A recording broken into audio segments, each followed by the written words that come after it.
Calvin Ostrowski was 43 years old, owned a construction company worth $11 million, and had not been truly seen by another human being in 2 years. Not unseen the way a man becomes invisible in a crowd. Unseen the way you sit across from your wife at breakfast, coffee steaming between you, and realize she is looking at her phone, and you are looking at the window. And neither of you has noticed that you stopped talking about anything real sometime around the spring of the year before last. He had built Ostrowski and Sons General Contracting out of a 2-car garage in South Baltimore. His father had been a plasterer. His grandfather had poured the concrete foundation of a church in Pigtown that was still standing. Calvin grew up understanding that the value of a man was measured in what he left behind him, in what held weight, what held structure, what did not fall apart when tested. The irony of that belief would not reach him until he was lying in a hospital bed in Johns Hopkins, staring at a water stain on a ceiling tile, wondering which of the people in his life would still be there if the company vanished overnight. It was a Thursday in February when the scaffolding on the Remington project gave way. A subcontractor had signed off on a support brace that should not have been signed off on. Calvin had been walking the site that morning, not because he needed to. He had a site manager, a foreman, a project lead. He walked it because he always walked it, because his father had told him a long time ago that the man who stops checking is the man who gets surprised. The platform dropped 12 feet. He took the fall wrong. Right shoulder shattered, 2 fractured ribs. A moderate concussion that left him with a gap in the hours between the fall and waking up in the emergency room. The doctors said he was lucky. The nurses said he was lucky. His insurance adjuster, who arrived faster than most of his relatives, also said he was lucky. Calvin lay in that bed with a shoulder that felt like it had been reassembled by someone working from a diagram they had only partially read, and he did not feel lucky. He felt quiet. He felt the particular quiet of a man who has been moving so fast for so long that being forced to stop feels less like rest and more like revelation. He looked at the ceiling for a long time. Then he called in the one person he trusted completely. Dr. Rennell Foster had been his primary care physician for 11 years and his closest friend for longer than that. They had gone to the same high school in Baltimore County, lost touch after college, and found each other again at a mutual friend's wedding in Annapolis, the year Calvin turned 30. She was direct in the way that only people who care about you, without needing anything from you, can afford to be. She came in that evening, still in her coat, and pulled a chair beside the bed without being asked. He told her what he was thinking. All of it. The company, the money, his wife, the 2 years of quiet that neither of them had named out loud. The way he had started measuring his own worth by the contracts, the square footage, the revenue projections, and somewhere along the way had stopped measuring it by anything else at all. What he wanted, he said, was to know the truth, not the performed version, not the version people offered a man with $11 million in assets, the version they offered a man who was just a man. He wanted to tell everyone he had lost his memory. Concussion-induced retrograde amnesia. He had read about it. It was plausible. He wanted to stop being Calvin Ostrowski, the company owner, for long enough to see who actually showed up. Rennell was quiet for a moment.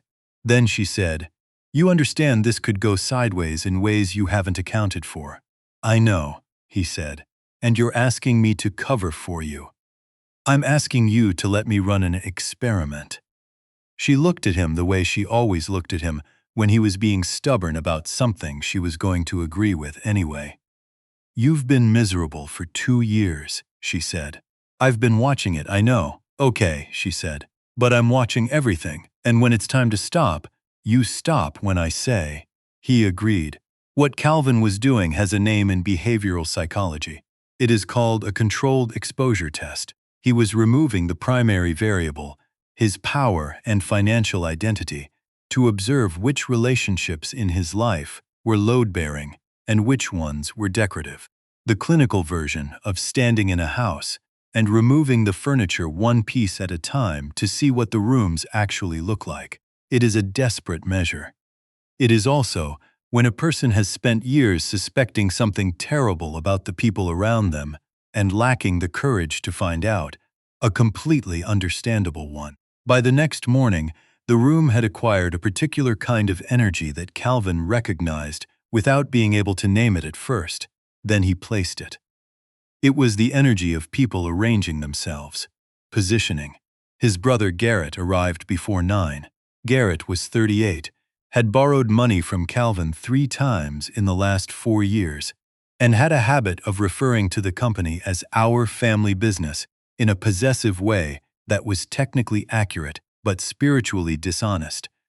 Given that he had not worked a day of it, he came in with a coffee cup from the hospital cafeteria and a look of practiced concern that sat slightly wrong on his face, the way a suit sits wrong when it belongs to someone else. He sat down. He said all the appropriate things. Then he leaned in. "Cal, listen, before the attorneys get involved, there are some accounts you set up years ago, jointly. I want to make sure you have access to those going forward. We should talk about restructuring." Calvin stared at the ceiling. "I don't know who you are," he said flatly. Garrett blinked. "It's me. It's your brother. Nothing from the bed." Garrett stayed for 20 minutes. He left with the coffee cup. He did not leave with what he came for. What Garrett displayed in that hospital room is a pattern social scientists refer to as proximity entitlement. The belief, developed slowly over years of benefiting from someone else's success, that proximity to that success constitutes a partial claim on it. It does not announce itself as greed. It arrives wearing the costume of family loyalty, of protecting the assets, of making sure things don't fall through the cracks. The cruelest version of it is that it is often genuinely believed. Garrett likely did not think of himself as taking something. He thought of himself as managing something that was partly his by virtue of blood.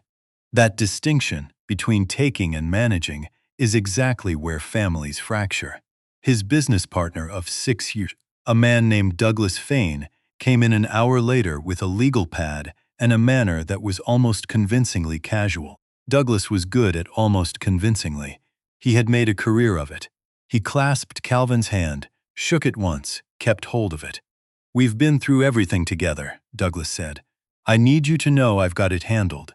The Remington deal, the Fells Point project, all of it. Don't worry about a thing." Then he set the legal pad on the bed. A restructuring proposal. Calvin's ownership stake reduced by 40% during a recovery period, with a buyout option Douglas could exercise at fair market value as determined by a third-party assessor. An assessor whose name Calvin recognized as someone Douglas played golf with every second Sunday. "Just a signature," Douglas said, "while things are in transition." Calvin looked at the water stain on the ceiling. Douglas waited. He waited a long time. What Douglas attempted is a form of opportunistic business predation that becomes possible only when a partner appears incapacitated. The legal pad, the casual framing, the emphasis on friendship and partnership, these are not accidents. They are sequenced. The relationship is invoked first to lower the emotional guard, then the paperwork arrives while the guard is down. It is a technique so common in contested business dissolutions that it has a name in contract law. But more honestly, it is simply the moment when you find out whether the person who called himself your partner was ever really your partner at all. His mother came in at noon. She was 66, had raised Calvin and Garrett alone after their father's second heart attack, and had a way of seeing through situations that Calvin had relied on his entire life. She brought a small container of soup from the place on Guilford Avenue that Calvin had eaten at since he was 12 years old. She set it on the tray table. She sat down. She did not mention the company. She did not mention money. She put her hand over his and said, "You gave me a scare." Her eyes, when they moved around the room, were tracking things, taking inventory. She did not say anything about what she saw, but she was watching. Then his wife walked in. Aday's Ostrowski came through the door at 12:17 in the afternoon in the coat she had bought at a thrift store. In Fells Point, the winter they got engaged, the blue one with the missing second button that she had always meant to replace and never had. Her hair was back. Her eyes were red in the careful way of someone who had been crying and had tried to stop but had not entirely succeeded. She was carrying nothing. No food, no flowers, no prop of any kind. She sat down beside the bed. She took his hand. "Baby," she said. Then she stopped, as if the word was the whole sentence, and everything that needed to be said was already inside it. She told him about the day they met, at a Fells Point farmer's market on a wet Saturday in October, 11 years ago, when he had been buying tomatoes he did not know what to do with, and she had been buying basil, and they had argued, pleasantly, about whether gazpacho counted as a meal or a snack, and he had gotten her number and then called it an hour later, which she had told him was too eager, and which she had secretly found completely endearing. She told him about the night they drove to Deep Creek Lake on a whim in his truck with a broken heater, and she had worn every layer she owned, and they had laughed so hard at how cold they were that she had cried. She told him about the house on Keswick Avenue, how when they first walked through it, the kitchen was the wrong shade of yellow, and she had said so. And he had looked at her with a completely straight face and said they would repaint it, and she had realized in that moment that he was a man who solved problems instead of grieving them, and that she wanted to be around that quality for the rest of her life. She stayed that night, and the night after. She slept in the chair with her coat over her, like a blanket, because the hospital blankets were inadequate. And she had not thought to bring one, and she was not going to leave long enough to get one. She brought the book she was reading and read it beside him. She hummed, sometimes when she thought he was asleep. Not consistently, not performing it, just the way a person hums when they are keeping themselves company in a quiet place. On the second night, in the dark, she said something he was not supposed to hear. "I know we've been lost," she said. Her voice was low, certain. "I know it's been 2 years of something that I don't have the right word for. Not bad, exactly. But like we've been standing in the same house and in different rooms, and neither of us could hear the other one clearly anymore." A pause. "That's on both of us. I'm not going to pretend I kept reaching when I stopped reaching. I stopped. And I told myself it was because you were busy, because you had the company, because you needed space. But the truth is I stopped because I was scared that if I reached and you didn't reach back, I would have to know something I wasn't ready to know." Calvin lay still. "I'm sorry I got scared instead of staying," she said. "I'm choosing staying now. That's what I'm doing. That's the only thing I know how to do right now." What Adiezi was practicing in that hospital room is what attachment theorists call earned secure behavior. She was offering connection without guarantee. She did not know if the man in that bed could hear her, would remember her, or would come back to who he had been. She was giving it anyway. The anyway is where character lives. Not in the gestures you make when the outcome is certain. In the ones you make when it isn't. If you have ever been the person who stopped reaching because you were scared of the answer, you already understand exactly what it cost her to say what she said in the dark. Drop in the comments whether you've been there, whether you reached, or whether you pulled back. There's no judgment in either answer. Both of them are human. Both of them are more common than anyone admits. On the morning of the third day, Adiez did something that Calvin did not see. She left the hospital at 6 in the morning before the hallway traffic picked up. The night nurse watched her go, head down, moving quickly. She came back 2 hours later with nothing in her hands. That afternoon, Renelle pulled Calvin aside during a brief window when the room was empty and showed him what she had found. Adiezi had gone to a pawn shop on Eastern Avenue. She had left with enough cash to cover the specialist consultation that Calvin's insurance had declined to authorize. A shoulder reconstruction specialist. The best one in the Mid-Atlantic, whose out-of-pocket rate was $4,000 for the initial assessment and surgical plan. Insurance would cover the surgery itself. The consultation, they would not. She had sold her grandmother's watch, a 1962 Longines that her grandmother had worn every day for 30 years, and left to Adeze in a handwritten note that said simply, "For the girl who will know what time is worth." Calvin read the pawn receipt twice. He folded it. He held it in his hand for a long time without speaking. When Adeze came back that evening, she sat in her chair and picked up her book and did not mention it. Her left wrist, the one she had worn the watch on every day of their marriage without exception, rested on the arm of the chair. She did not draw attention to it. She did not cover it. She simply let it be what it was and went back to the page she had been on. What Adeze did is what psychologists who study relational sacrifice call a unilateral act of love. An act performed at significant personal cost, with no expectation of acknowledgement, and sometimes with deliberate effort to prevent the other person from ever knowing the cost at all. The Longines watch was not a piece of jewelry. It was a direct inheritance from the most important woman in her life, given with language about time and worth and understanding. She sold it so that the man she loved would have access to the best possible care. She said nothing about it, not a word. That single act contains more information about who Adeze Ostrowski is than any declaration she could have made. But it was what Calvin heard on the night of the third day that nearly broke him. The hallway was quiet. His mother had gone home to sleep.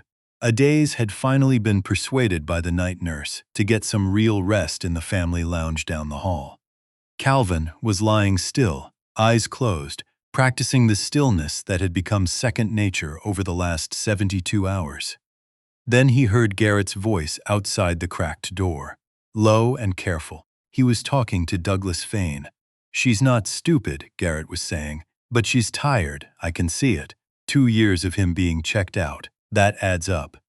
"Douglas, has she said anything about the accounts?" "No, but she doesn't have to. Maryland is equitable distribution. If she files now, she gets a significant share.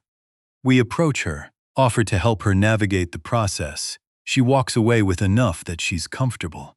And the company goes into a receivership period where we can restructure the equity before he comes back." A pause. "If he comes back," Garrett said. The elevator down the hall hummed. A door clicked shut. Calvin lay still for a long time.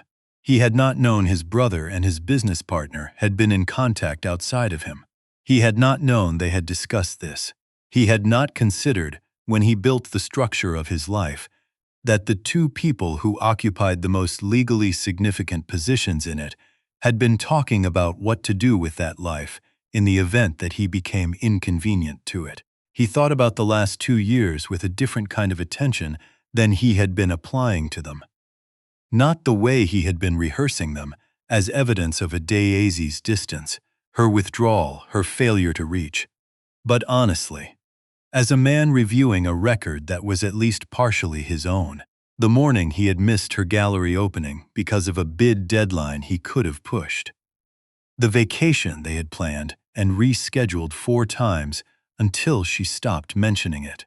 The Sunday evenings she had wanted to talk, and he had been sitting at the kitchen table with his laptop open and had said, in the practiced shorthand of a man who believes his own busyness, "Give me 20 minutes." And 20 minutes had become an hour, and the hour had become them going to sleep in silence, and the silence had accumulated, the way silence does, into something structural. He had told himself she understood. He had told himself she was independent, capable, that she did not need to be entertained or managed. He had used her strength as a reason not to show up. He had confused her capacity to cope with his absence for her preference for it. What Calvin was doing in the dark of that hospital room is what therapists call a retroactive accountability review. He was looking at his own behavior without the protection of the narratives he had used to justify it. This is one of the most difficult things a person can do, and one of the most necessary. It is easier to examine other people's failures than your own. It is easier to see the scaffolding that gave way than the decisions that led to a subcontractor being trusted with a job he was not qualified for. Relationships fail the same way job sites do. Not in one catastrophic event, in 100 small compromises that felt manageable at the time. There was something else Calvin did not yet know. Renelle came to see him the following evening, with her lips pressed together in the way she had when the news she was carrying was too heavy for small talk. She sat down. She said she had pulled his business records for the last 4 years, cross-referencing against the timeline of the company's growth. In the winter of 2021, Ostrowski and Sons had been in serious trouble. A city contract they had been counting on had fallen through. 2 large clients had slow paid into the red. Calvin had not told anyone, not a Daisy, not his mother, not Garrett. He had managed it alone, the way he managed everything alone, and by spring of that year the company had stabilized, and he had told himself it was because of his own maneuvering, his cost cuts, his renegotiated terms. What he had not known was why the largest outstanding receivable had been paid. A client had been carrying a $98,000 balance on a commercial renovation in Hampton. They had been stringing Calvin along for 9 months. The payment that finally came through, in March of 2021, had been made not by the client but through a private intermediary. A payment routed through a holding account Calvin had never been able to trace and eventually stopped pursuing when the money appeared and the immediate crisis passed.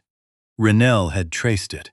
Daisy had taken the money from the investment account her father had left her when he died. The one, she had told Calvin, early in their marriage, she was saving to open a small catering business when the time was right. The one she described with the specific warmth of a woman who has been tending a dream for a long time and has not yet found the right season to plant it.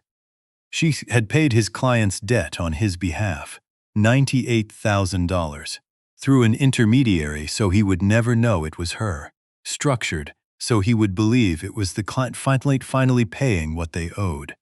She had done it to keep the company from the edge it was approaching, and she had done it in a way that would protect his pride from ever knowing it had needed saving.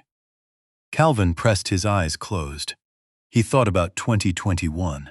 He remembered the weight of that year, the sleeplessness, the calculations he ran in his head at 2 in the morning. He remembered Daisy asking him, quietly, more than once, if everything was okay, and he had said yes because saying no had felt to the man he was at that time like handing someone a reason to doubt him. He had not understood that the person asking was not looking for a reason to doubt him. She was looking for a way to stand beside him. She had found the way herself, quietly, without his knowledge, without asking for a word of credit, her father's money, her dream, gone for him. Without a word. What Daisy did in the winter of 2021 is what researchers who study long-term partnerships describe as a shadow sacrifice, an act of support so carefully concealed that it alters the relationship's foundation, without either person fully understanding what shifted. The reason she hid it was the same reason Darius's wife hid her sacrifice in their story. She understood something about the man she loved that he had not yet understood about himself. If he knew she had saved him, he would carry it. He would feel indebted in a way that would quietly poison everything between them, so she protected him from his own sense of obligation. That is not just love. That is a profound act of knowing another person completely. The next evening, Renelle showed Calvin the security footage she had pulled from the hospital's exterior camera system. Garrett and Douglas were in the parking garage at 9:15 p.m. They were not alone. There was a third man, an attorney Calvin recognized as someone who specialized in contested business restructuring. The 3 of them stood beside a car for 11 minutes. What passed between them was not audible, but the attorney had a folder, and Garrett and Douglas were nodding in the way men nod when they are confirming something they had already decided. Calvin sent a message to Renelle from under the blanket. She replied in 4 minutes. I've been recording everything on the floor since day 2, and Calvin, There's something else I found out about Adays this afternoon. Be ready. He stared at the ceiling. Outside the window, Baltimore moved through its Thursday night. The harbor lights were on. Somewhere down on Eastern Avenue, a bar was open, and music was coming through a door that someone had left ajar against the cold. The city that had made him, that his grandfather's hands had literally helped to build, going about its business with the indifference of something very large and very old. He thought about his wife reading beside him in a hospital chair with her coat for a blanket. He thought about a 1962 Longines watch with a missing clasp that an old woman had worn every day for 30 years because she understood what time was worth. He thought about $98,000 and a catering business that had never opened, and a woman who had decided, apparently, that his dream was more important than her own. He had staged this entire situation out of fear. Fear that the money was the only thing holding the structure together. Fear that without the company and the contracts and the net worth, he was just a man from South Baltimore, with a father who plastered ceilings and a grandfather who poured concrete foundations. And that maybe that was not enough. What he was finding in the long, slow hours of those hospital days was that it was the only thing that had ever been enough. And that the one person who had always known that was the woman who had been quietly carrying the weight of his life alongside him without being asked. He pressed the call button on his phone and sent one message to Renelle. Tomorrow morning. Her reply came back immediately. Ready. And Calvin, what I found out about her health. It's important. I'll tell you everything in the morning before the room fills up. He set the phone down. He did not sleep for a long time. The morning of the 5th day, the room filled up the way rooms fill up when there is money in them, and the future of that money is uncertain. Garrett arrived in a blazer. Douglas came with coffee from the good place on Charles Street. The restructuring attorney sat in the corner with a soft leather portfolio across his lap and the careful expression of a man who is being paid to be present without appearing to be involved. Calvin's mother sat in her chair by the window. She had her hands in her lap. She was not looking at anyone. Adiz came in at 5 minutes to 9. She looked like she had not slept but had made peace with that fact. There was a stillness to her that was not exhaustion and not defeat. It was the stillness of someone who has arrived at a decision that costs something and is carrying it with both hands. She took her place beside the bed. She took his hand the way she always did. She did not look at Garrett or Douglas or the man in the corner with the portfolio. She waited. Then Calvin sat up, not with the uncertain, fragile motion of a man emerging from fog, with the deliberate, unhurried motion of a man who has been watching and listening for 5 days and has decided, completely, that it is time. He looked around the room. He took each face in slowly. His brother, his business partner, the attorney, his mother, his son, who had driven down from Philadelphia the night before and was standing by the door with his arms crossed and his jaw set. Then he looked at his wife. "Adays," he said. Her name in his voice, quiet and direct and clear. Her hand tightened on his. "I remember everything," he said. The room rearranged itself. The attorney closed his portfolio. Douglas set his coffee cup down. Garrett went very still in the particular way of a person trying to determine how much has been heard. Calvin did not look at them. He looked at his wife. "I know what you sold," he said. "I know about the watch." Her free hand came up slowly to her left wrist and then stopped. "And I know about 2021. I know about your father's money. I know you paid a debt that should have been paid to me, and you paid it for me so I would never feel like I had needed saving." The room was so quiet that the heating vent above the door was audible. Her eyes were wet. She shook her head, very slightly. The small headshake of a woman who was not going to try to deny it, but was not sure she was ready to be seen in it either. "You would have carried it," she said. Her voice was low and certain. "You carry everything alone. You always have. I didn't want you to carry that too." "I know," he said, "and that's on me. I made myself a man that the people who love me feel they have to protect from the truth. That is not a thing I'm proud of." He held her hand in both of his. "I have been so consumed by building something that I forgot to live inside it. I forgot to see you standing in it with me. I came home every night to a life I had built, and I walked past the person I built it for." His voice broke on that last sentence. He let it break, because the man from South Baltimore with the plasterer father had spent 43 years making sure no one saw him come apart, and he was done with that. He was completely done. "I drafted separation papers," Adizi said. She said it clearly, not to wound him, to be honest in the way that he had just been honest. 14 months ago, I sat in a lawyer's office on St. Paul Street, and I answered every question, and I signed on my name. She looked at him directly. "I never filed them, because I knew, I could feel it, that the man I chose was still in there. He was just so far inside the work and the worry and the proving himself that I couldn't reach him anymore." She wiped her face with the back of her hand. "I'm reaching now." "I know," he said. "I felt you reaching every day this week, every story you told me, every night you spent in that chair." Then he looked at Garrett. He reached for his phone. He pressed play. "She's not stupid, but she's tired. Maryland is equitable distribution. If she files now." The recording ran for 45 seconds. Garrett's face went through several different configurations, none of them composed. The attorney in the corner stood up very quietly and moved toward the door. Calvin's mother did not look at him leave. She was looking at Garrett with the specific expression of a woman who has known something for a long time and has been waiting, with grief, for the moment it was confirmed. She stood up. She crossed the room with the unhurried authority of a woman who has earned every year of her 66. She looked at her older son. "You have until I finish walking to that door," she said, "to leave this room.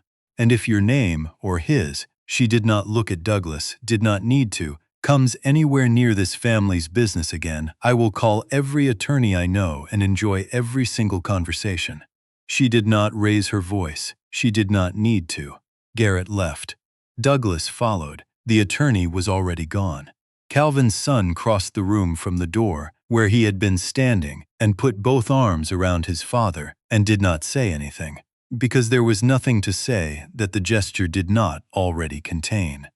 Calvin's mother sat back down. She opened the container of soup she had brought, the same soup from the same place on Guilford Avenue, and set it on the tray table. Then she looked at Adaze.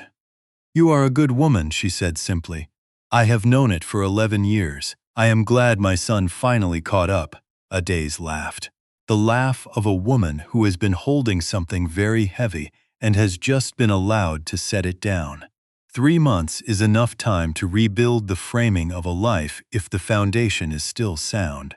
Spring came to Baltimore the way it always does, reluctantly at first, and then, all at once, the cherry blossoms on University Parkway opening overnight like something that had been waiting for permission. Calvin and Adaze started seeing a couples therapist whose office was above a bookshop in Hampton, a detail that Adaze had noted approvingly because she felt that proximity to books indicated good judgment. They went on Tuesdays. They went separately first and then together. They learned, slowly and imperfectly, how to say the things they had developed habits of not saying. He learned that his self-sufficiency, the quality he was most proud of, had become the primary instrument of his isolation. She learned that her patience, the quality everyone around her most admired, had functioned for years as a way of not asking for what she needed because not asking felt safer than asking and being told no. Both of them learned that a marriage does not erode all at once. It erodes in the daily small decisions to say nothing when something needs to be said, and it rebuilds the same way, one honest moment following another. Calvin removed Douglas from Ostrowski and Sons and bought out his stake at a number that was fair and nothing more than fair. He restructured the company's leadership and promoted his project lead, a woman named Gina Torrance, who had been doing the work of a partner for 6 years, at the salary of a senior employee. He created a community apprenticeship program in South Baltimore and hired young men from the same neighborhoods, the same starting places, the same corners, where he had grown up watching his father come home with plaster dust on his hands. He stopped taking calls during dinner. He started taking his wife to the farmer's market on Saturday mornings. The wet Saturday markets in Fells Point, where it had started 11 years ago, over tomatoes and basil, and a disagreement about gazpacho that had turned out to be the beginning of the most important conversation of his life. They went to Deep Creek Lake in the fall, in a truck with a working heater this time, and laughed about the trip they had taken with the broken one, and it felt like the right distance to be from that younger version of themselves. Close enough to remember, far enough to appreciate. On a Saturday in late April, at a small ceremony at a restaurant in Fells Point that had been there since before Calvin was born, he stood across from his wife and said the things he should have been saying for 2 years. Not the performed version, not the version written for an audience. He told her that he had been a man so afraid of being seen to need anything that he had made himself into something very close to nothing inside his own marriage, that he had used the company as a reason, and the work as a reason, and his own capability as a reason, and that all of those reasons had been, at bottom, a way of not admitting that he was scared. Scared that if he stopped moving, stopped building, stopped proving, the people around him would find out that the man from South Baltimore with the plasterer father was not, underneath all of it, quite enough. She had been enough for him, he said, from the first Saturday morning in October when she had an opinion about gazpacho. He had not been enough for himself, and he had made her pay for that, quietly, for years. He reached into his jacket pocket. Her grandmother's Longines watch, the same one. He had tracked it through the pawnshop records, contacted the buyer, paid 3 times what the shop had given for it to get it back. He had picked it up from a watchmaker on Falls Road, where it had been cleaned and reclasped and was running again for the first time in months. He held it out to her. She looked at it for a long moment. Then she looked at him. Her eyes were the particular clear kind that come after a person has cried everything unnecessary away, and what is left is only what is real. She held out her left wrist. He put it on. It fit the way it always had. "You never told me what it meant," he said. "The note your grandmother left with it." She looked at the watch on her wrist. She wrote, "For the girl who will know what time's worth." "And what does it mean?" he said. She looked up at him. "It means don't waste it," she said. "On the wrong things, on the wrong people, on fear." He held her hand. "I'm done wasting it," he said. Later that evening, after the dinner and the walk along the harbor and the drive home through the city that his grandfather's hands had helped to build, and that his own hands had added to, in ways he had stopped noticing until recently, Calvin sat on the back porch with his wife and a glass of something warm and listened to the sound of Baltimore at night. The harbor a half-mile away, the distant creak of the porch door behind them, the one he had been meaning to fix since they moved in and had never gotten to. His phone buzzed once against the table. Unknown number. 3 lines. "You think you know the whole story now. But there are things a days hasn't told you yet, about the year before you met, about a decision she made that she believes would change how you see her. Call this number when you're ready to hear it." Calvin looked at the message. He looked at his wife beside him, her eyes half closed, her grandmother's watch catching the light from the kitchen window, her hand resting in his with the particular easy weight of something that has found its place. He looked back at the screen. Then he set the phone face down on the table and left it there. He was not ready to go looking for the next thing to be afraid of. Not tonight. Tonight, for the first time in 2 years, there was nothing between him and the life he had built except the person he had built it for. And the porch door creaked, and the harbor was out there somewhere in the dark. And that was enough. That was, it turned out, exactly enough.